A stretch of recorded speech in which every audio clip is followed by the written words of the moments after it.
একে অপরের প্রতি বিশ্বাস, ভালোবাসা সবই কি উঠে যাচ্ছে?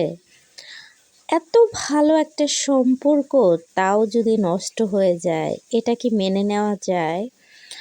ঘটনা হয়েছে আমাদের খুব কাছের এক কলিগের সাথে। মানে আশ্চর্য বিষয়, ওনার হাসব্যান্ড নারায়ণগঞ্জ ভালো একটা কোম্পানিতে জব করে। তো সেই সুবাদে নারায়ণগঞ্জ থেকে উনি এখানেই থাকে। ওনার হাসব্যান্ড খুব ভালো ব্যবহার করে, ওনার সাথে রেগুলার ফোনে কথা হয়।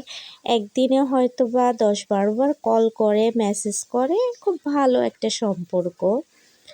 ওনাদের 2টা সন্তান আছে, একটা ক্লাস 6-এ পড়ে আর একটা ক্লাস 4-এ পড়ে। তাদের সাথেও তার বাবা খুব ভালো ব্যবহার করে। হঠাৎ একদিন আমার কাছে একটা ফোন আসলো।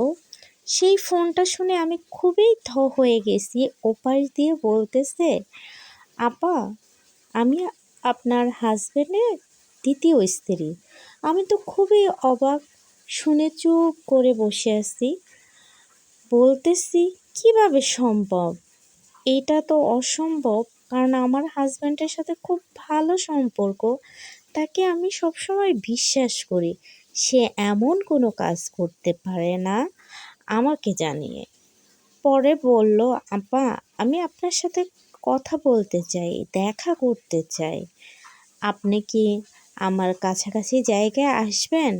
আমি বললাম, না, আমি তোমার কাছাকাছি জায়গায় যাব না। তুমি চলে আসো এয়ারপোর্টে, একটা রেস্টুরেন্টের নাম বললাম, ওখানে আসতে। উনি চলে আসলো। তারপরের দিন দুজনে গল্প করলাম।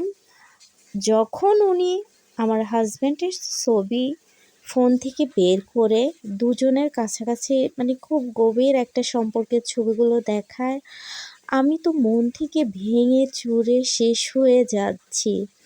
হায় আল্লাহ, আমি কাকে বিশ্বাস করছি? কেন এরকমটা আমার সাথে হলো? এই সব ঘটনায় মানে শুনে আমি যে ওখান থেকে ব্যাক করে বাসায় আসব, আবার স্বাভাবিক লাইফে ফিরবো, আমার সন্তানদের সাথে ভালো ব্যবহার করব, সেগুলো আমি কোনো মতেই পাচ্ছি না। পরে সেই ব্যক্তি তার বাসায় না যেয়ে আমার কাছে চলে আসছে, আপা, এরকম এরকম ঘটনা ঘটছে, আমি কি করব বলেন?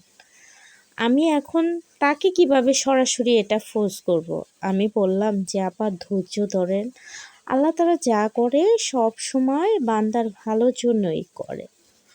পরে উনি চুপ থাকলো। কয়েকদিন দেখলো খুব স্বাভাবিক সম্পর্ক।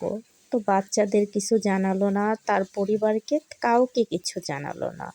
তারপর তার হাজবেন্ডকে বলল, হাতে হাত রেখে, কেন তুমি এমনটা করলা? আমি কোন দিক দিয়ে খারাপ ছিলাম বল?